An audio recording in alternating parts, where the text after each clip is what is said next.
2018년 10월 30일에 대법원 판결이 내려졌습니다. 여기 그날 장면인데요. 대단히 역사적인 판결입니다. 신일철 죽음은 강제동원 피해자들에게 사죄하고 보상하라 이렇게 되어 있습니다. 그 신일철 죽음은 일본제철의 당시의 회사 이름이었고요. 지금 현재는 일본제철, 니폰스틸로 이름을 바꿨습니다. 저도 그날 이 현장에 있었고 대단히 이 역사적인 장면이었습니다. 일본제철 소송은 4명의 원고 당사자들께서 계셨는데 이날은 지금 여기 보이는 이춘식 할아버지 한 분만 참가를 하셨고 그 옆에 계시는 분은 김규수 할아버지 원고분의 사모님 되시는데요. 안타깝게도 이 판결을 보지 못하시고 나머지 3분의 분들은 돌아가셨습니다. 이날 이 판결이 내려지고 나서 이춘식 할아버지는 직접 광주에서 올라오셨고 드디어 역사적인 판결이 내려졌고 또 이것이 이분들의 권리 실현에 커다란 새 장을 열었다. 이렇게 기대를 많이 했는데 이런 일이 오늘 같은 사태가 벌어지자고는 어느 누구도 사실 상상을 못했던 면이 없지 않아 있습니다. 그런데 그 뒤에 벌어진 2023년 오늘까지를 되돌려 보면은 많은 일들이 있었습니다. 제일 가깝게는 지금 현재 한일 정상회담이 있었고요. 그것이 많은 국민들의 공분을 사게 되었는데요. 그날 인상적이었던 그런 장면을 몇 가지 말씀을 드리겠습니다. 전체적으로 말씀을 드리면 어떻게 보면 역사의 시계를 거꾸로 되돌린 윤석열 정권이라고 할 수가 있겠는데요. 가장 핵심적인 내용들을 몇 가지 그날 인상에 남았던 부분들을 제가 좀 말씀을 드리겠습니다. 첫 번째는 2018년 그동안의 정부 입장과 1960년 협정에 대한 정부의 해석과는 다른 판결이 내졌다. 그리고 구상권을 상정하지 않는다라고 하는 것이었습니다. 이것은 윤석열 대통령이 당시 한일 정상회담 공동 기자회견에서 딱 2개의 질문만을 받았는데요. 일본 하나, 한국 하나. 윤석열 대통령이 이 답변한 내용입니다. 저도 엄청 깜짝 놀랐습니다. 왜냐하면은 윤석열 대통령이 사실은 일본 수상 앞에서 어떻게 보면 전 세계를 대상으로 하는 건데요. 그 자리에서 바로 2018년 그동안의 정부 입장과 65년 협정에 대한 정부 해석과는 판결이 다른 판결을 내렸다라고 하는 거는 기본적으로 이 판결을 자체를 대통령이 부정했다라고 하는 것입니다. 그리고 이것은 다른 한편으로 보면은 예정된 것이었는데 왜냐하면 윤석열 정권은 처음부터 이 한일 관계가 뒤틀어진 잘못된 근본적인 원인이 이 대법원 판결이 잘못 내려졌기 때문이다라는 데서 출발을 했습니다. 그러니까 기본적으로 윤석열 정권의 인식은 이 대법원 판결이 한일 관계를 악화시킨 근본적인 원인이라는 데 있었고 그렇기 때문에 이 판결 자체가 잘못되었기 때문에 한일 관계가 나빠졌다라는 것을 전제로 이 일본과의 외교 관계를 풀었죠.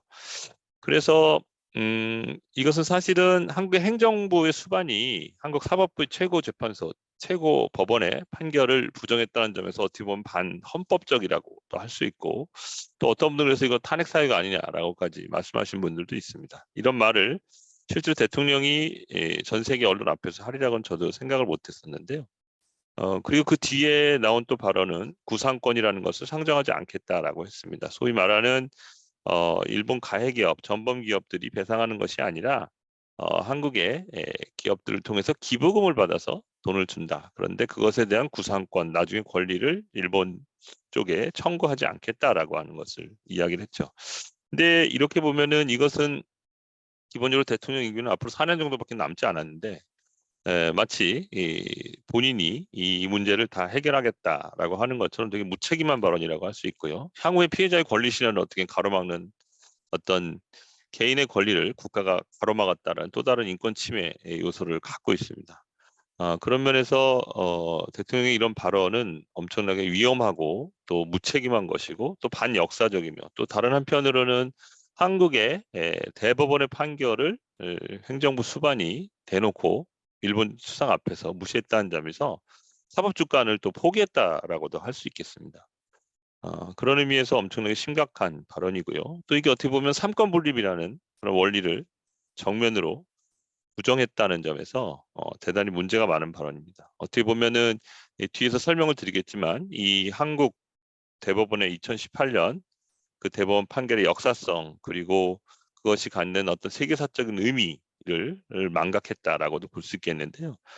기본적으로 윤석열 정권에서 갖고 있는 사람들의 역사인식이라는 것이 엄청나게 그 퇴행적이다. 그리고 어떻게 보면 철학이 부재하다. 뭐 많은 분들이 공감하시겠지만 라는 생각을 확인하게 한 그런 발언이었습니다.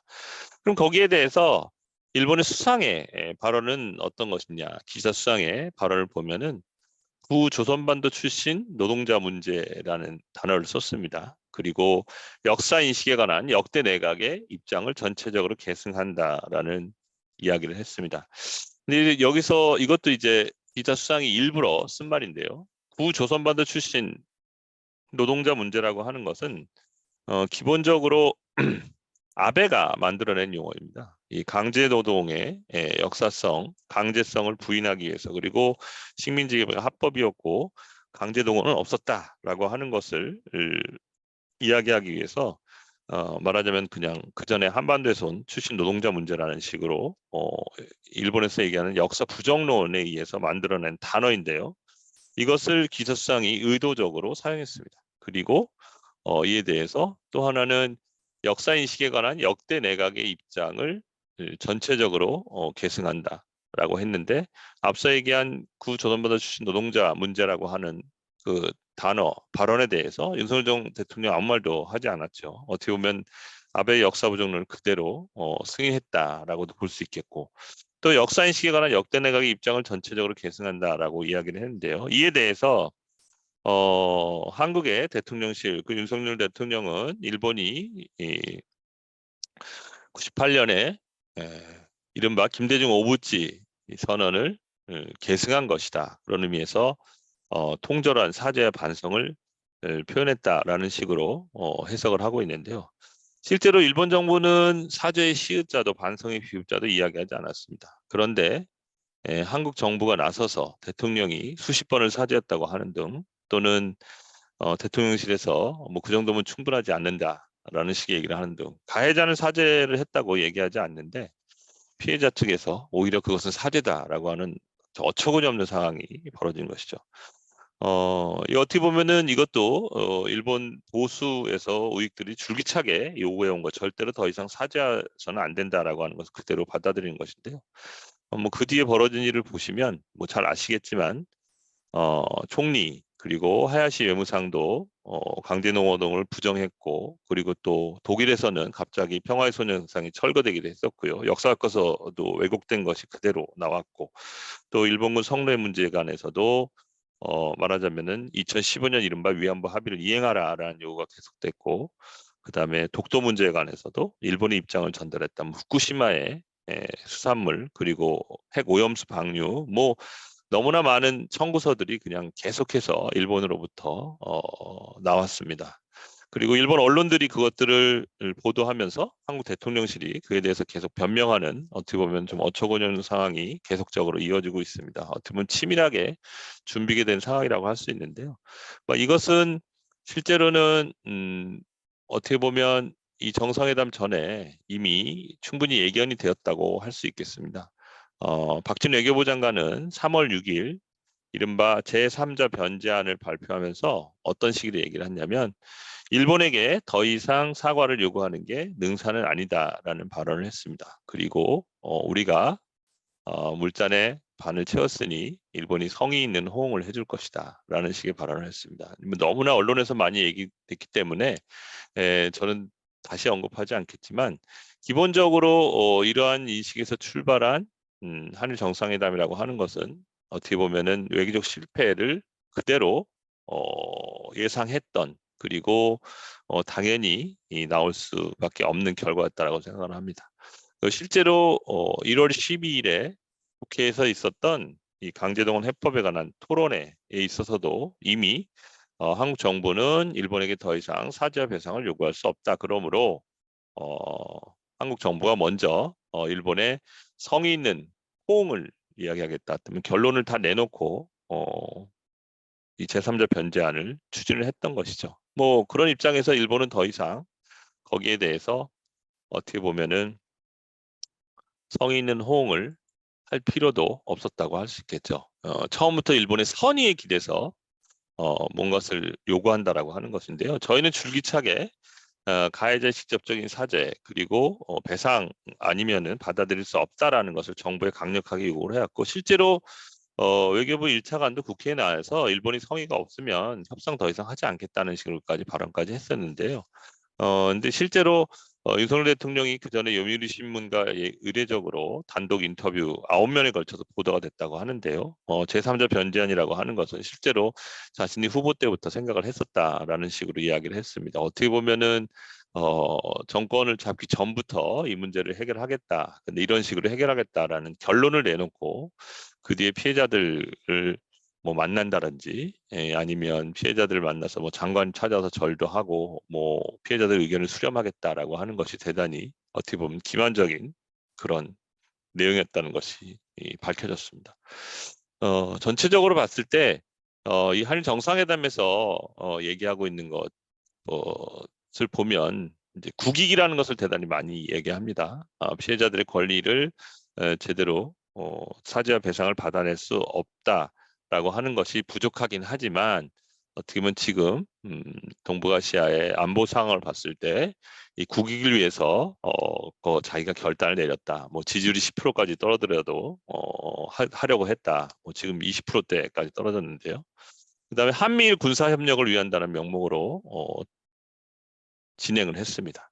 그리고 이것은 어떻게 보면 피해자 개인의 권리가 국익이라는 이름으로 또는 안보라는 이름으로 또다시 희생된 것입니다. 여기서 제가 또다시라고 얘기한 것은 기본적으로 이러한 일들이 이번이 처음이 아니고 1965년 한일 청구권 협정 때도 그리고 2015년 위안부 합의 때에도 똑같이 되풀이됐다라고 하는 것입니다. 이른바 과거사 문제 그리고 안보라고 하는 것을 교환했다라고 하는 것이죠. 라는 것이 이번에도 되풀이됐다고 할 수 있습니다. 당연히 미국의 역할이라고 하는 것이 있었고요. 이거는 어떤 것을 보면 알 수 있냐 하면 이 한국과 일본의 한국 정부의 안이 발표가 됐을 때 그 정상회담이 끝났을 때 이례적으로 미국에서는 이 문제에 관해서 일요일임에도 불구하고 바이든 대통령이 환영 성명을 발표한다든지 그리고 블링턴 외무장관 같은 경우에는 이런 한일 관계 정상화를 위해서 자신들의 스텝들이 이렇게 노력한 결과가 나타났다라고 발언했습니다. 주한 미국 대사 그리고 주일 미국 대사 또 연달아서 계속해서 환영 성명을 발표했습니다. 마치 기다렸다는 듯이. 지금 미국과 중국이 앞서서 동아시아에서 이렇게 갈등을 하는 구조에 있어서 어떻게 보면은 한미일 군사협력이라는 명목으로 피해자들의 개인의 권리라고 하는 것을 무시한 그런 과거사 안보의 교환 구제가 되풀이됐다라고 하는 것으로 알 수 있겠고요. 또 국익이라는 이름으로 피해자들이 수십 년 동안 쌓아서 쟁취한 그런 권리를 짓밟았다라고 할 수 있겠습니다.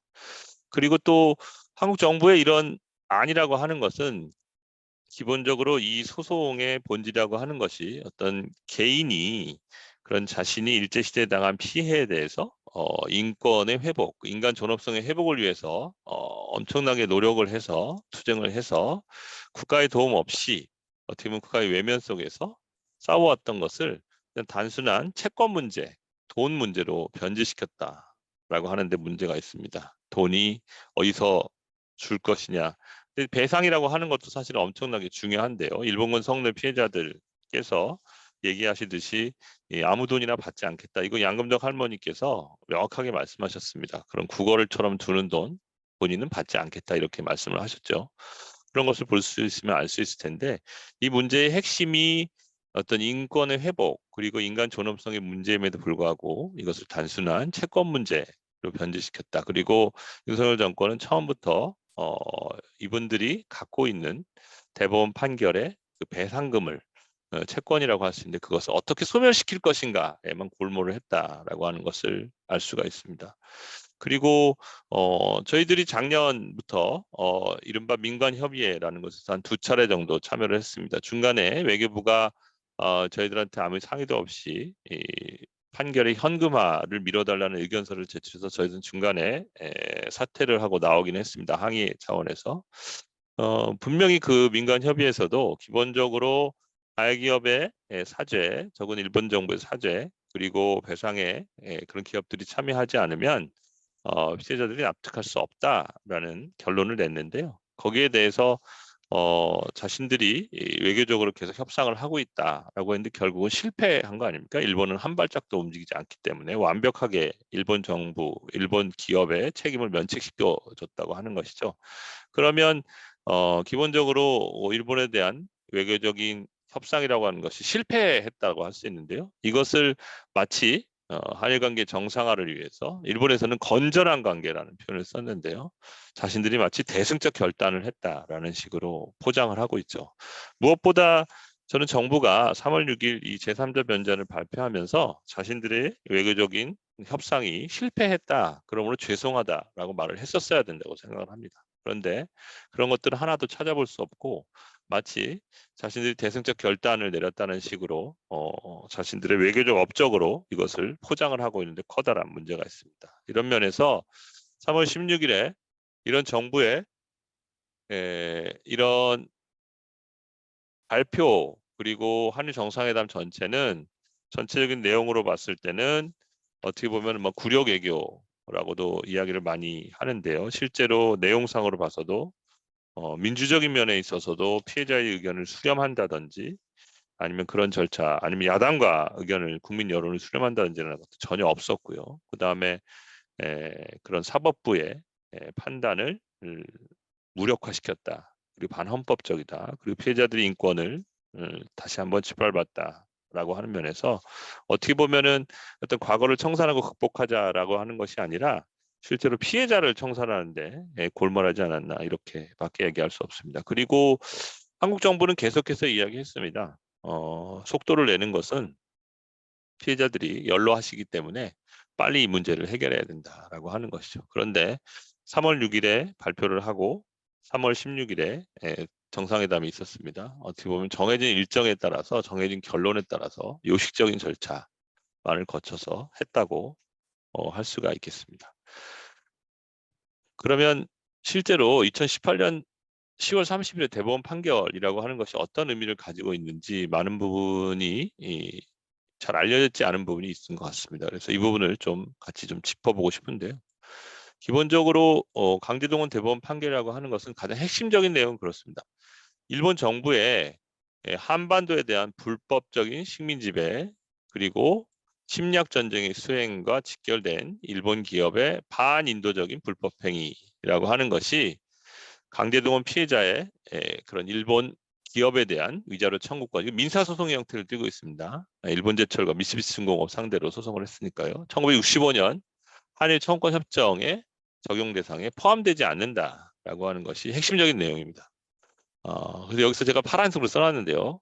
기본적으로 식민지배라고 하는 것이 불법이다라고 하는 것, 그리고 이분들이 일본 기업한테 청구한 것은 어떤 미불 임금이나 이런 것들이 아니라 일본 기업들이 가둬놓고 그리고 계약 기간도 연장해주지 않고 속여서 데려가고 그다음에 제대로 식사도 배급하지 않고 폭격, 공수 피해에 그대로 둔 상태에서 안전 의무도 위반하고 라는 식으로 그런 가혹한 환경 속에서 일하게 했다라고 하는 부분에 있어서 그것이 반인도적인 불법 행위이기 때문에 위자료 청구권이라고 하는 것입니다. 그것은 청구권 협정의 적용 대상에 포함되지 않는다라고 하는 것이죠.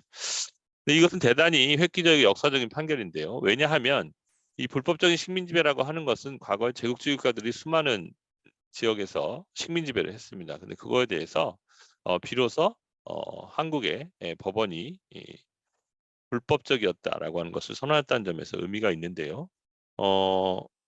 이거는 2001년에 더반에서 남아프리카 더반에서 있었던 건데요.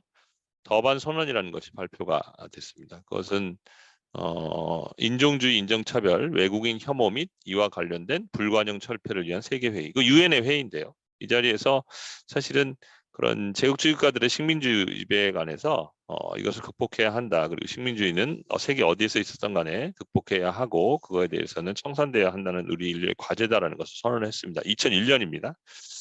많은 제국주의 국가들, 구제국주의 국가들은 동의하지 않았는데요. 이것이 현재는 미국에서 중심으로 일어난 흑인의 목숨도 소중하다라고 하는 BLM 운동이라고 할 수 있는데 그 운동에 세계적으로 퍼졌던 것을 보면 이것이 식민주의를 극복한 대단히 획기적인 판결이다라는 것을 알 수가 있고요. 또 하나는 65년 체제를 극복했다라고 하는 것입니다.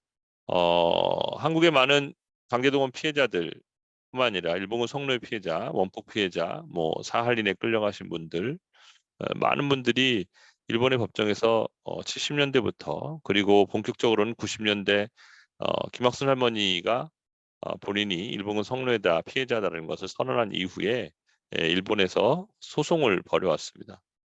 그런데 많은 재판에서 강제동원 피해를 인정을 받고 했지만 65년 한일 청구권 협정 때문에 다 끝났다. 재판으로서는 그 권리를 소구할 수 없다라는 일본 최고재판소 판결을 통해서 65년 체제를 극복할 수 없었습니다. 그런데 이것이 한국의 법정에서 비로소 인정이 된 것이죠. 그런 의미에서 이것은 어느 날 갑자기 한국 정부가 아니면 한국의 사법부가 내린 것이 아니고 실제로 한 20여 년 이상 이 피해자들과 함께 연대해온 그런 시민들 그리고 일본이니까 또 제일동포들도 계시겠죠. 그분들이 연대 투쟁을 거둔 어떤 성과라고 할 수 있습니다.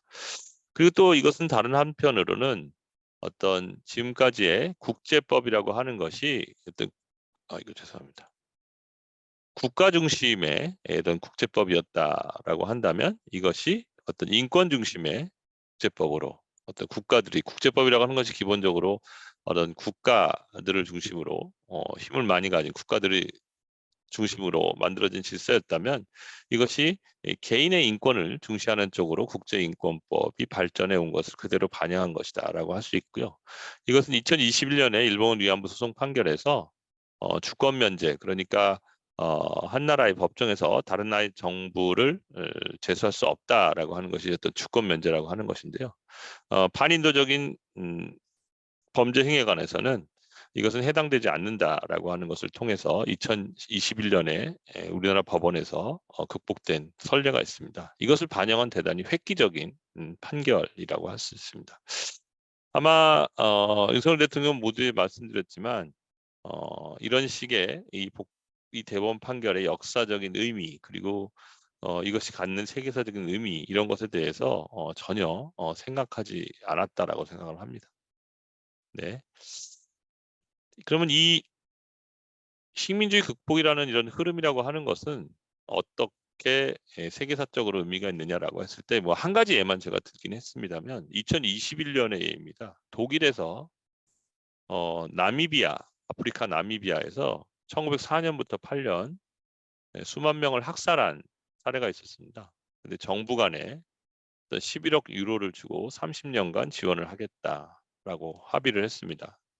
그런데 그 대신 이것도 법적 책임이 아니다라고 하는 거죠. 법적 보상금은 청구를 못한다라고 합니다. 이것을 2021년에 독일하고 나미비아 정부가 합의를 했는데요. 이에 대해서 나미비아의 족장들이 반발을 합니다. 이거 배상이 아니며, 죄송합니다. 배상이 아니며 그 액수도 모욕적이다. 그리고 한편 독일 내에서도 법적 책임이 빠져 있다는 비판을 받게 됩니다. 이렇듯 사실은 뭐 이것뿐만이 아니라 캐나다라든지 호주라든지 과거의 구제국주의 국가에서 있었던 이런 식민 지배를 청산하는 움직임, 뭐 많은 과거의 그 신대륙에 발견을 했다는 사람들, 뭐 이런 사람들의 동상이 무너지는 것을 우리는 목격하고 있지 않습니까? 그런 의미에서 어떻게 보면은 이 제국주의의 식민 지배에 대한 극복이라고 하는 것은 어떤 세계적인 흐름이라고 할 수 있고요. 그런 의미에서 한국의 대법원 판결도 그 연장선상에 놓여져 있다는 점에서 대단히 중요한 의미를 갖는 판결이라고 할 수 있습니다. 그런데 이것이 한국의 대통령에 의해서 전면으로 부정되었다라고 하는 대단히 심각한 상황이라고 할 수 있겠습니다. 네. 그럼 이 소송은 저희 일본제철을 저희가 이제 대리를 하고 있는데요. 이 소송이 어떻게 시작이 됐냐라고 하면 97년부터 일본의 법정에서 시작이 되었습니다. 여기 지금 가운데 두 분이 계신데 이 두 분이 이 여운택 할아버지, 신천수 할아버지 이렇게 두 분입니다. 이분들이 과거 일본제철에 10대인 나이에 끌려가서 고생을 하셨습니다. 그래서 이분들이 소송을 제기할 수 있었던 것도 사실은 대단히 어떻게 보면은 천운이라고 할 수 있는데요. 이 일본에 끌려간 분들 중에 군인, 군속 이런 분들 같은 경우에는 일본 후생성 정부가 명부를 관리하고 있기 때문에 일본이 90년대부터 한국 정부에 전해준 명부를 통해서 피해자들은 자신의 아버지들의 피해를 확인할 수 있었는데 그것도 뭐 확인하신 분들이 이렇게 아주 적습니다만 모르고 있는 분들이 많고 계시기 때문에 이분들 같은 경우에는 일본제철이라고 하는 회사에서 일했던 조선인의 명부가 일본의 도쿄의 진보초라고 하는 그 고서점가에서 우연히 발견이 됐습니다. 그것이 고쇼 다다시라고 일본 고마즈와 대학의 교수님 손에 들어가게 됐고 그래서 그것이 단초가 되어서 이때는 한국 정부에 의한 강제동원 피해 진상규명위원회도 생기기 전이었기 때문에 한국에 와서 피해자들을 만나고 직접 찾아다니면서 소송을 제기하게 됐는데 이 두 분들이 소송을 제기했습니다. 97년에 일본에서는 이 소송이 제기되면서 음, 피해자 변호인단이 구성이 됐고 또 지원단이라고 해서 일본의 시민들이 지원회를 조직을 해서 이 소송을 지원해 왔습니다. 그래서 이제 소송이 진행이 되었고요. 실제로 이 소송은 일본에서 3심 모두 패소를 했습니다. 강제동의 사실은 인정이 되었지만 재판으로서는 65년 청구협정의 벽을 넘지 못해서 패소한 것이죠. 그래서 이분들이 다시 한국에서 소송을 하게 됩니다. 그 사이에 어떤 일이 있었냐면은 일본과 한국에서 이 수많은 강제동원 소송이 이 청구협정 때문에 지게 되니까 과연 65년 한일 청구협정 때 어떤 일이 있었느냐, 무슨 일이 있었느냐라고 하는 문제 제기. 그래서 이제 한일 외교문서 공개 소송이 있었고요. 거기에서 노무현 정부에서 일부 승소하면서 전면 공개가 이루어졌고, 그래서 민관 협의회라는 게 생겼고, 거기에서 한일정 그 외교문서 회담 속에서 일본군 위안부 문제 그리고 사할린 문제, 원폭 피해자 문제는 전혀 논의가 되지 않았다. 그리고 이런 반인도적 범죄 행위는 다뤄지지 않았다라고 하는 결론이 내려졌기 때문에 한국에서 법정에서 소송을 제기하게 된 것이죠. 그래서 이분들이 사실은 일본에서 이렇게 오랫동안 싸웠고 일본에서는 패소했지만 한국에서 소송을 제기하면서 실제로 어, 일본제철은 2005년 그리고 미쓰비시는 2000년에 소송이 시작되었습니다. 부산과 서울에서. 그래서 2018년까지 참으로 오랜 시간이 걸렸습니다. 일본에서 97년에 소송을 제기해서 21년이고요. 한국에서만 시작을 해도 13년의 시간이 걸렸습니다. 그리고 2005년에 제기한 소송만 해도 2000년에 제기한 거는 뭐 18년에 소수 시간이 걸렸으니까요. 그 뒤에 왜 이렇게 많이 시간이 걸렸는지에 관해서는 일단 뒤에서 말씀을 드리겠습니다. 자, 이제 판결이 난 뒤에 어떤 일이 있었느냐? 저희들은 기본적으로 이제 네 분에 대해서 승소 판결을 얻었기 때문에 근데 일본제철에서 사실 일했던 분들은 8,000명에서 적게는 10,000명까지라고 알려져 있습니다. 그리고 이 밖에도 많은 강제동원 기업들이 있죠. 그래서 이것을 바로 말하자면은 민사소송이기 때문에 에, 압류를 한다든지 이 판결금, 배상금을 받아낸다지라는 절차에 들어가지 않고 기본적으로 협상, 화해를 통해서 일본 정부와 기업, 일본 기업과 이야기를 하려고 했습니다. 그런데 2018년 10월 30일 판결이 난 직후부터 일본제철 쪽 그리고 미쓰비시도 마찬가지고 이 저희 원고 쪽과의 모든 연락을 두절했습니다. 그래서 저희들이 이 일본 제철 피고 기업에 연락을 하려면은 기본적으로 김현장을 통해서 김현장이 대리하고 있었기 때문에 변호사를 한국의 변호사를 거쳐서 연락을 해야 되는데요. 연락을 해서 이 화해 협상을 하자라고 얘기했는데 일체 응답을 하지 않았습니다. 그래서 세 차례에 걸쳐서 저희들이 찾아갔는데요. 찾아갔을 때 문전박대를 당했습니다. 일체 대화에 응하지 않았습니다. 그리고 심지어는 저희들이 요청서 같은 것들을 가져가고 갔을 때도 담당자조차 나와주지 않습니다. 그래서 소위 말하는 그 접수대에 있는 직원한테 서류를 놓고 가라는 등 아니면 용역을 동역해서 일체 만나지 않았습니다. 어떻게 보면은 이 소송은 일본 제철 같은 경우는 97년부터 소송을 해서 2018년에 판결이 났으니까 21년 동안 소송을 했는데요. 법정에서 다퉈온 상대에 대한 예의도 아닐 뿐더러 일본 제철 피해자들, 강제동원 피해자들 어떻게 보면 자기 회사에서 일제시대 때 일했던 원래 사원 아닙니까? 그런데 일체 대화에 응하지 않고 있습니다. 현재까지. 그리고 그것은 명백하게 아베 정권이 대화를 가로막은 것입니다. 실제로 이 판결은 1997년에 오사카 지방재판소에서 제소가 되었습니다. 그리고 2003년에 일본 최고재판소 우리 대법원에 해당되죠. 거기서 패소를 했습니다. 그리고 2005년에 서울지방법원에 한국에서 소송이 시작이 됐습니다.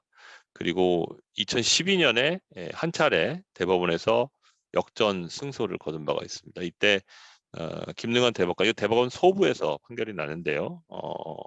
이때 2018년 대법원 판결과 같은 논리의 첫 번째 승소 판결이 있었습니다.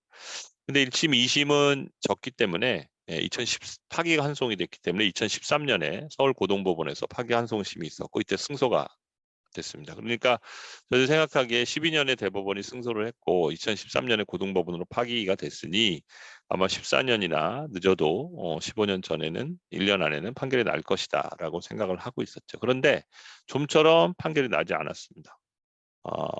그리고 그 사이에 2015년에는 일본군 위안부 문제에 대한 한일 합의, 이른바 한일 합의가 있었습니다. 이 사이가 어떤 사이냐면 아까 말씀드린 한일 협정 외교문서 공고 소송, 공개 소송을 하고 그다음 민간 협의에 의해서 일본군 위안부 문제, 사할림 원폭 피해자 문제 가선 이야기되지 않았다라는 것 때문에 한국의 피해자들이 한국의 헌법재판소에 소송을 제기했고요. 한국 정부의 부작위 이 문제 해결을 위한 일본 정부와 협상을 하라. 그리고 2011년에 한국 헌법재판소의 판결이 있었습니다. 그리고 그 판결에 따라서 당시 일본군 위안부 문제에 대한 국장급 협의가 본격적으로 시작이 됩니다. 그리고 2015년에 이른바 일본군 위안부 문제에 대한 한일 합의가 박근혜 그리고 아베 정권에 의해서 이루어지죠. 근데 그 사이입니다. 그래서 5년 동안 결국에는 판결이 지연되다가 2018년에 대법원 제3고심에서 승소가 최종 확정이 됐습니다. 그러니까 2013년에서 18년까지 이 5년 사이가 어떤 기간이냐? 바로 사법농단이 있었던 것입니다. 실제로 판결이 너무나 오랫동안 지연이 됐습니다. 당시 생존해 있던 피해자들도 빨리 판결을 확정시키라고 기자회견을 한 바가 있는데요. 대법원은 묵묵부답이었습니다. 그래서 나중에 밝혀진 것이지만 당시 박근혜 정권 때 강제병 피해가 배상이 확정되면 나라 망신이다라고 하는 의견서가 실제로 외교부에 의해서 제출이 되었습니다. 물론 2012년 첫 번째 대법원 판결 뒤에 일본 정부의 협박이 있었습니다. 이 판결이 확정되면 한일 관계가 파탄 날 것이다. 그거에 대해서 지금과 똑같은 논리인데요. 박근혜 정부가 그냥 그것을 그대로 받아들인 것이죠. 그래서 이 판결을 어떻게 뒤집을 것인가 아니면 어떻게 연계할 것인가 라고 해서 실제로 사법농단이 있었던 것입니다. 그리고 요 강제징용 피해 배상 확정되면 나라 망신이다라고 하는 거는 외교부가 의견서를 사법부 대법원에 제출을 했는데요. 원래는 이 대법원에 의견서를 제출하는 제도도 없었습니다. 그런데 양승태 사법부가 대법원 규칙을 바꿔서 말하자면은 이 판결을 뒤집거나 혹은 지연시키기 위해서 사법농단이 있었던 것이죠.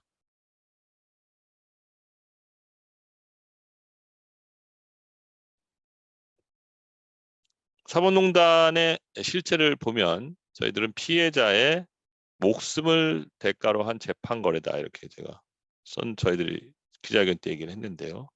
실제로 2013년하고 2018년 사이에 일본 제철 원고분들만 하더라도 세 분이 다 돌아가시고 한 분밖에 살아남지 못하셨습니다. 박근혜 청와대와 징용 재판을 실제로 논의를 했고 김앤장은 일본 제철의 대리인입니다. 피고 기업, 전범 기업의 대리인입니다. 재판 상황을 논의했습니다. 그리고 양승태가 판결을 뒤집으라고 했습니다. 그래서 결국에는 박근혜 청와대 그리고 외교부 당시 윤병세 외교부 장관입니다. 위안부 합의를 발표했던 사람이고 이 사람은 외교부 장관이 되기 전에는 김앤장의 고문이었습니다. 그 양승태 대법원장 지금 현재 불구속 상태에서 재판받고 있는데 아직까지 1심 판결이 내려지지 않았습니다. 또 김앤장 이렇게 사자가 짰습니다. 피해자들만 제외하고 나머지 당사자들이 사법농단을 벌인 것이죠. 그래서 결국에는 재판이 5년 동안 연기가 됐습니다.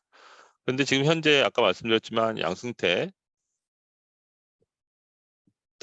전 대법원장은 아직까지 1심 판결도 받지 않고 있습니다. 법기술자로서 계속해서 재판을 지연시켜서요. 그리고 실제로 이 사법농단에 가담했던 김기춘 전 청와대 비서실장 등은 지난번에 윤석열 정부에 의해서 사면이 됐습니다. 그리고 당시에 이 사법농단을 수사한 사람은 윤석열 전 중앙지검장 그리고 한동훈 법무부 장관이 이 사법농단의 검사로서 역할을 했던 사람들이 지금 제3자 변제하려는 것을 추진한 것이라고 할 수 있습니다. 다른 한편 이 소송을 함께 싸워온 일본의 피해자들이 있었습니다. 피해자 영정된 일본 시민 이렇게 소 6마리 마음의 빛 갖고 싶어 이거 당시에 한겨레 신문의 표제인데요.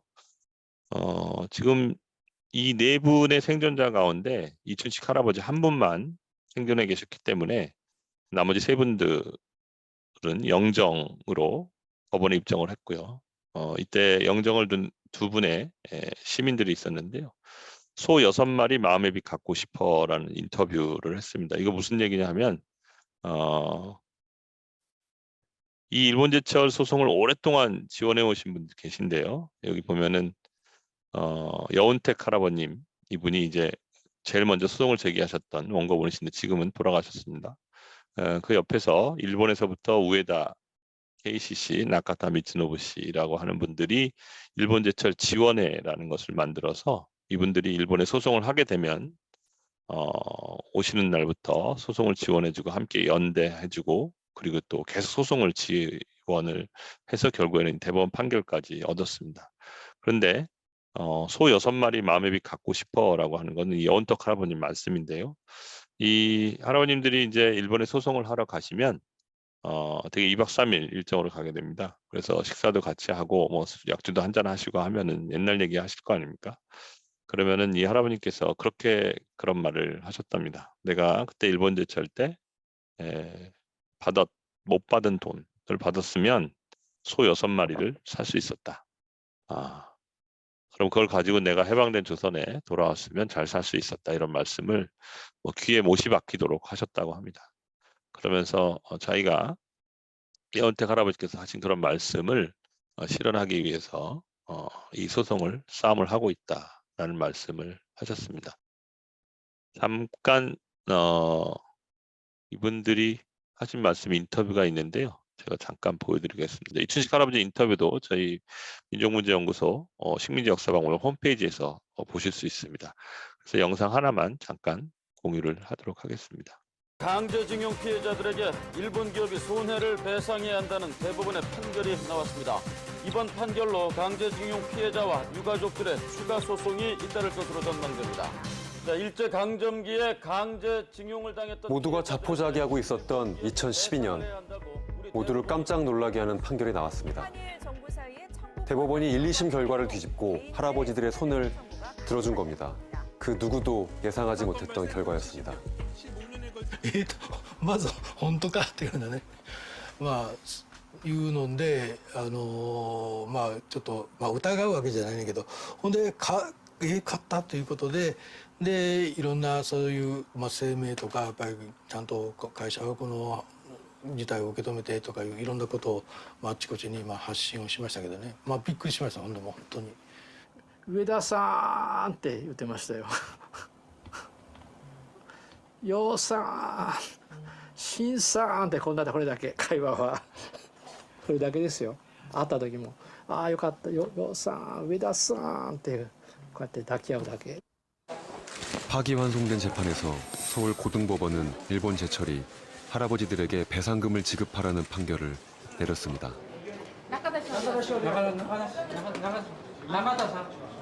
말씀 한번 하시라고 마이크. 동료들과 함께 맞이한 16년 만의 첫 승소. 이날까지 소득 없는 일에 염려와 힘을 써주신 여러분께 100번 감사를 드립니다. 오늘에 이르기까지는 이 재판에 승소가 있기까지는 여러분의 노력과 여러분의 기도가 많은 줄 알겠습니다.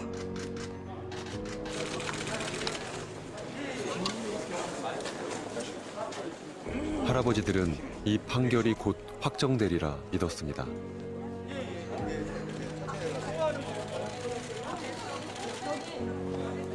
그런데 7月に出るでしょ。だからまあその翌年ぐらいにはもう確定するだろうなというふうに思ってたんですが、一向にそれが出ないんでどうなってんのかということで、まあ、韓国の方にも問い合わせてもいや向こうもわからんと、どうなってるのかわからんと。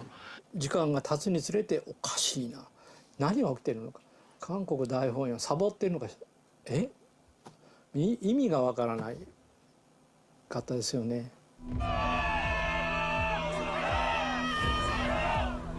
할아버지들에게 남은 마지막 최종 판결은 사법농단, 재판거래로 차일피일 미뤄졌습니다. 16년간 이어진 긴 싸움, 연이은 패소 끝에 얻어낸 승소였습니다. 그런데 마지막 판결을 남겨두고 또다시 5년이란 시간이 흘러갔습니다. 그러는 사이 할아버지 세 분이 세상을 떠나셨습니다. 이 사실을 이춘식 할아버지는 대법원 판결날 처음 아셨습니다. 같이 재판을 절차를 했는데 그 사람들은 나 혼자 간 게 마음이 초조해. 언론의 관심은 유일한 생존자 이춘식 할아버지에게 쏠렸습니다.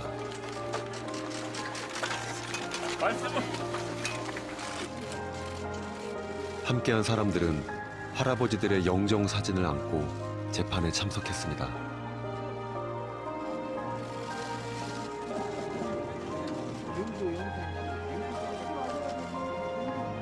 일본에서 처음 이 싸움을 시작했던 신천수, 여운택 할아버지. 문제 해결을 위해 용기를 내셨던 김규수 할아버지. 대법원 판결은 할아버지들의 소중한 목숨을 바쳐 이뤄낸 승리였습니다.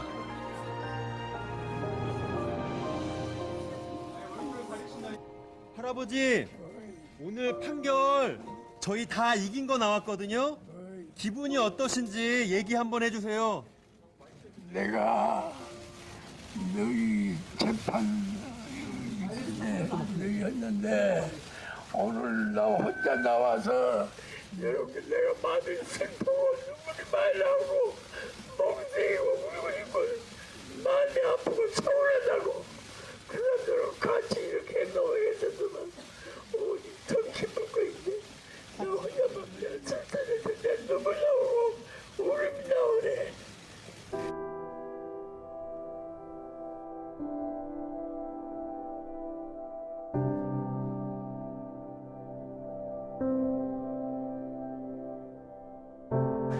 だからものすご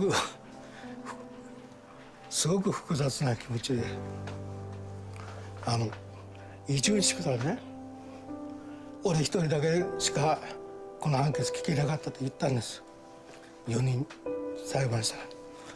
でまあ僕も本当にその横でそのヨウンテクさんと新庄さんね、ベトさんと2人でもって本当にもうこの判決を2人に聞かせてあげたかったです。まあそういう相当だからそういうむっちゃこう嬉しかったけどやっぱりものすごく悲しかったです。まあ一言で言うとまあそんなとこです。 조금만 더 빨리 진행이 됐다면 이 소식들을 다 들으셨을 것 같은데 안타깝습니다.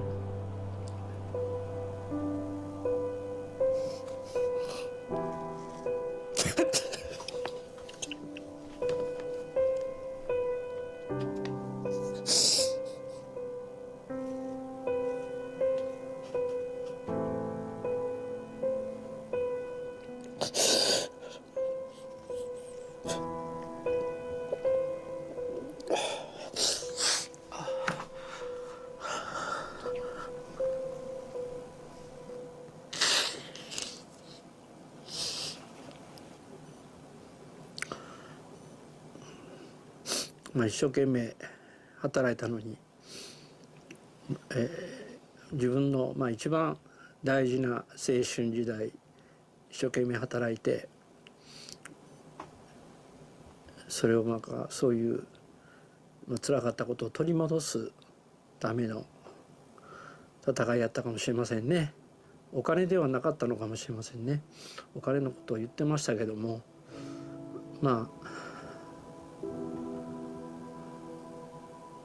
そういう一番若くて夢のあった時に奪われたものを取り返したいという戦いだったのかもしれませんね。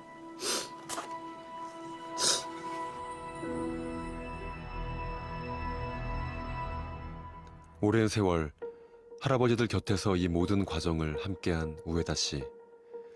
우리에게 한마디 당부의 말을 남겼습니다.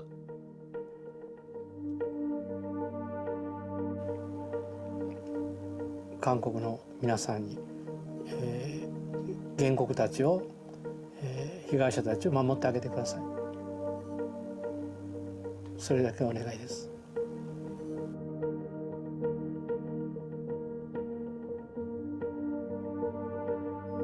우리가 외면했던 강제동원 피해자들의 싸움 뒤에는 이들을 위해 묵묵히 헌신했던 일본인들이 있었습니다. 이 사실이 우리를 부끄럽게 합니다. 지금 당장 해법을 찾는 게 어려워 보일 수도 있습니다. 외교 갈등, 경제 보복, 그리고 안보 문제까지로 확대된 지금 더욱 그렇습니다. 하지만 결국 이 문제는 사람에 대한 것입니다. 속아서 일본에 갔고 노예 같은 노동을 하였고 열심히 일하고도 대가를 받지 못한 할아버지 할머니들의 요구에 일본은 그리고 우리는 어떤 책임을 져야 하는지에서부터 시작해야 합니다. 한일 관계는 대법원 판결 이전으로 돌아갈 수 없습니다. 할머니, 할아버지들의 고통을 외면한 채 유지되어 왔던 한일 관계의 평화라는 것이 진정한 평화가 아니었다는 것을 우리는 알고 있기 때문입니다. 강제 동원 피해자들의 평균 연령은 90세에 달했습니다.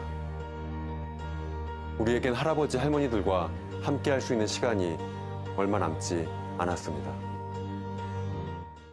시다직경이라는 프로인데요. 춘식의 시간이라는 제목이 있습니다. 이게 풀 영상이 한 50분 정도 되는데요. 이거 2019년에 만들어진 방송입니다. 그때도 이제 한일 관계가 어떻게 될 것인가, 뭐 지소미아라든지 수출 규제라든지 이런 얘기 나올 때였는데, 저는 이것을 이제 많은 분들에게 보여드리는데, 이 문제를 단순히 돈을 주면은 피해자들은 뭐 잠잠해질 것이다라고 얘기하는 사람들에게 일본의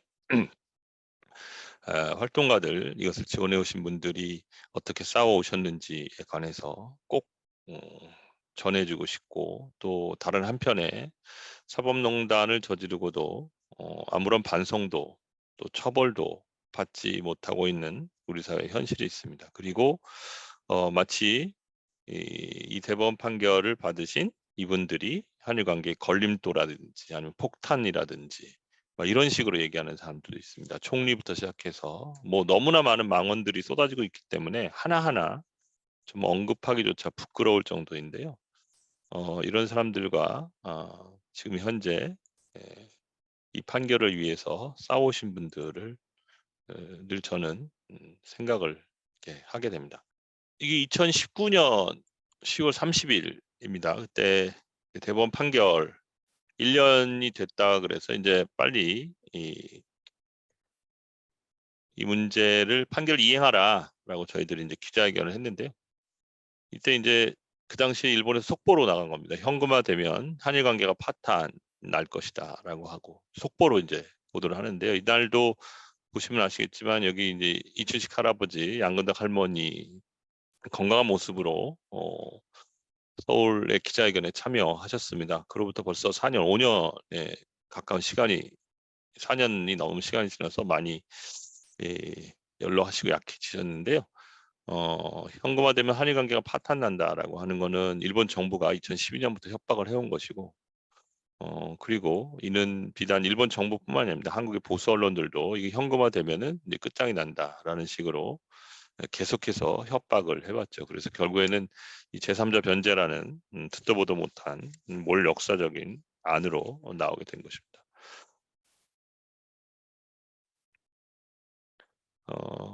이춘식 할아버님 이제 생년월일이 실제로는 24년생으로 돼 있는데 실제로는 이거보다 3살 많으시다고 하니까 100살 넘으셨습니다. 그 당시만 해도 서울 오셔서 소주 한 잔 드시고 기자회견 전에 이렇게 참여를 하셨었는데요. 그 옆에서 소송을 계속해서 지원해 오신 저희 민족문제연구소에서 사무국을 맡고 있는 태평양 전쟁 피해자 보상추진협의회 대표 이희자 대표께서 계속해서 지원을 해오셨는데요. 이분도 아버님께서 일본군으로 끌려가서 돌아가셔서 야스쿠니 신사에 지금 아버님이 합사되어 계십니다. 그래서 지금도 소송을 일본에서 하고 있습니다. 이 강제동 문제가 마치 이 문제를 그냥 돈 주고 해결하면 끝날 것처럼 한국 정부, 일본 정부는 얘기하고 있지만 너무나 많은 문제들이 있습니다. 아직 돌아오지 못한 유골 문제도 있고요. 야스쿠니 신사에 일본 이름으로 합사돼서 아직까지 그것을 빼라고 요구하는 소송이 마침 다음 달에 또 판결이 있습니다. 그래서 일본에서 소송이 있고요.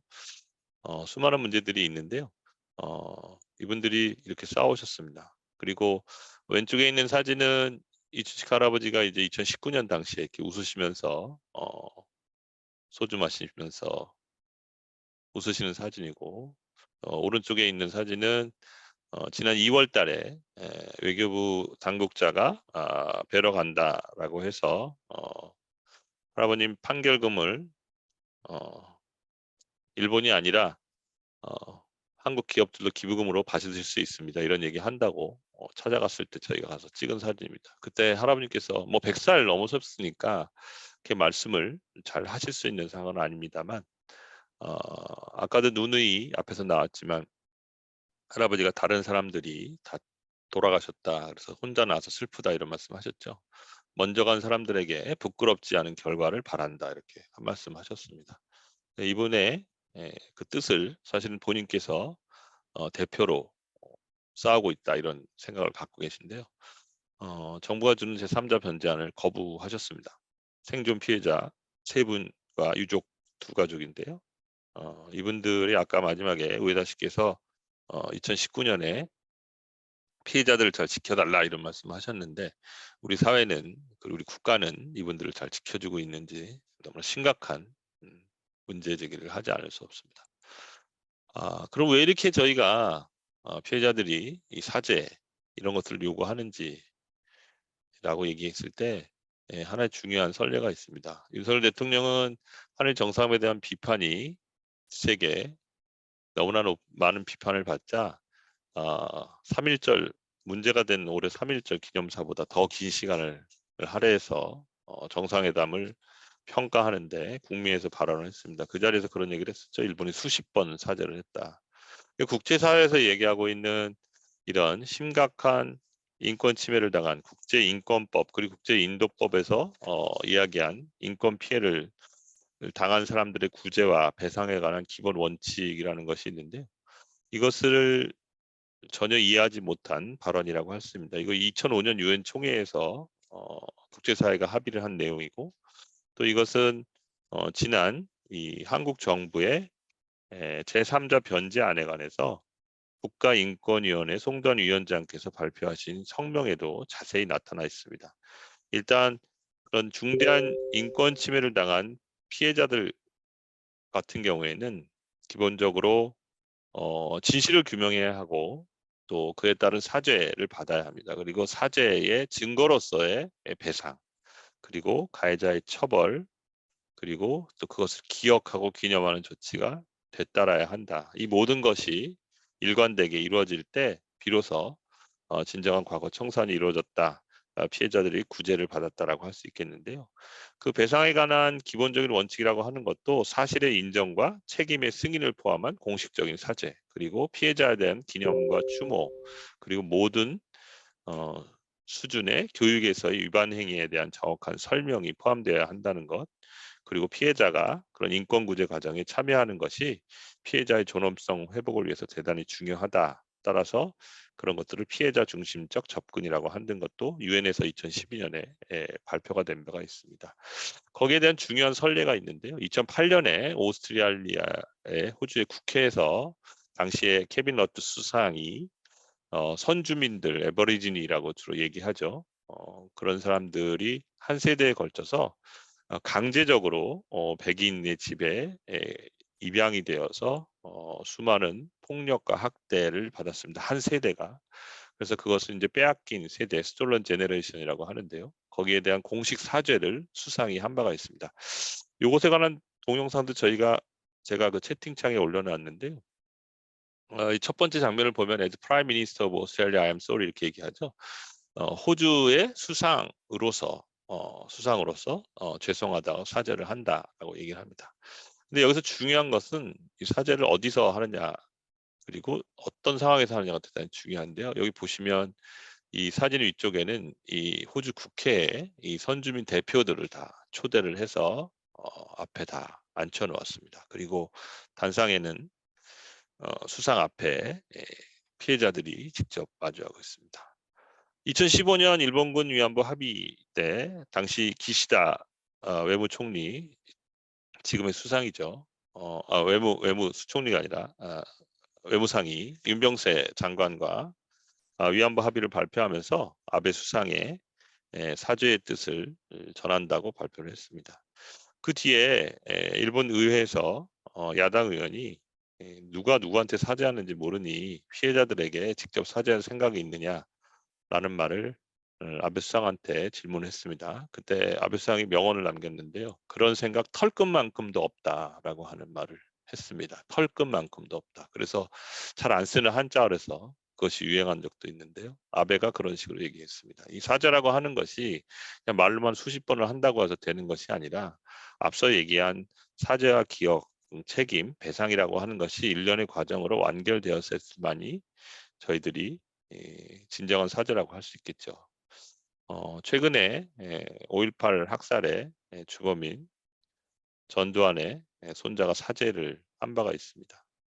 그것을 볼 때만 해도 이것은 비단 일본에 대한 요구뿐만이 아니라 사실은 모든 국가폭력의 피해자, 그리고 과거사 책임자, 과거 청산에 있어 중요한 원칙이라고 할 수 있습니다. 4.3 피해자들에게 노무현 대통령, 문재인 대통령이 직접 사죄를 했습니다.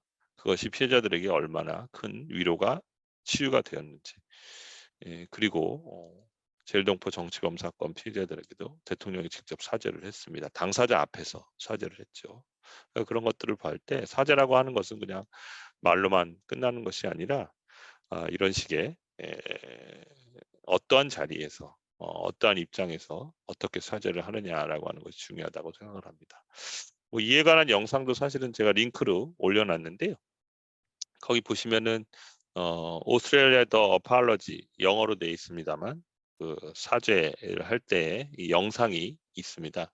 거기 보면은 이 선주민들이 이렇게 의회로 초대가 되고 한 명 한 명 수상이 악수를 하면서 사죄를 하고 또 그렇게 발언을 했을 때 그 선주민들 대표들 그리고 밖에서 보는 사람들이 얼마나 감격해 하는지라는 영상을 자세하게 볼 수 있습니다. 제가 올려드린 링크를 보시면 거기에 공유 자료나 링크를 다시 한번 사무에서 올려드릴 텐데요. 참고하시면은 더 팔러지라고 하는 것을 보시면 좋을 것 같습니다. 링크를 다시 한번 올려드리도록 하겠습니다.